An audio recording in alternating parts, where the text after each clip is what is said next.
Hey, Dustin Tibbetts here, financial advisor with Jazz Wealth Managers. How you doing today? This is our short series we call FinTips, something really quick, short videos, get right to the point, get the hell out of the way so you can get back to life, doing the things that you do. You don't have to spend hours on YouTube. We're financial advisors here at Jazz Wealth. We help you in some way. Maybe you'll keep us in mind. I hope you'll keep us in mind. I wear this silly shirt all the time, so you will.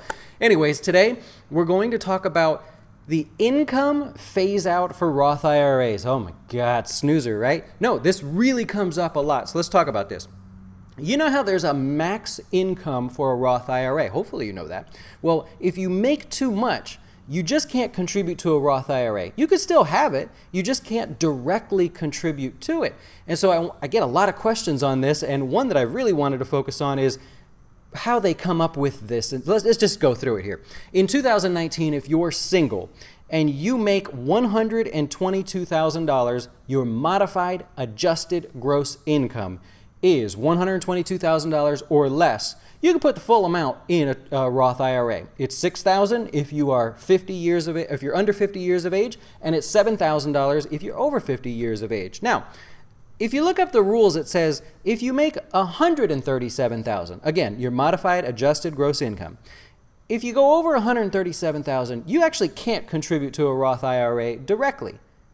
But there's a gap, 122 to 137.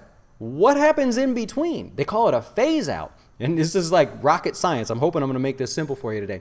So if you're between 122 and 137, you can contribute some, but you can't contribute all of it. Well, how much can you contribute, right? If you're married and you file jointly, your number is 193, modified adjusted gross income between the both of you. You can contribute fully to the Roth IRA. So can your spouse. If you go to 203, anything over 203, now you can't contribute anymore. That gap in between, you can contribute some, but you can't contribute all of it. And that's really important that we figure out how much you're allowed to contribute. So here's how it works. It's prorated. I'm going to go through single people first. So it's prorated. Let's say you're at $122,000. You think you're going to go over that, your modified adjusted gross income. This is the easiest way I can think to say it. For every $1,500 that you go over the 122 for this year, you lose 10% of the total amount you can contribute. As an example, let's say your modified adjusted gross income is $123,500 to make this super simple and easy on me. Well, if you're under the age of 50, you lose 10% of the $6,000 that you can contribute. Take $600 off, your now max contribution is $5,400, right?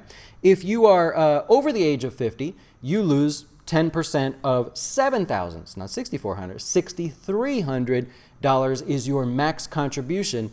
That's if your modified adjusted gross income is $123,500. Every $1,500 that goes up from there, take another 10% off the max amount. You with me? Okay. Let's say you're married and you're filing jointly, right? So we covered the married filing jointly people there. It's a little different. You still lose 10%, but your increment is now $1,000, okay? So if your modified adjusted gross income is $200,000, let's say. 193, remember a minute ago we said 193 to 203. If you land at 200 even, this just makes it easy for me, you are now $7,000 over the beginning part of that threshold, okay? Well, that means you lose 70% of the total amount that you can contribute. If you are under the age of 50, that means you can only contribute $1,800 towards your Roth IRA for the year. If you're over the age of 50 and your modified adjusted gross income as a married filing joint family is at $200,000, you can contribute $2,100 and that's it. So it's this phase out. In really short, just to make this super simple, if you're single, just think for every $1,500 I go over the 122, I lose 10%.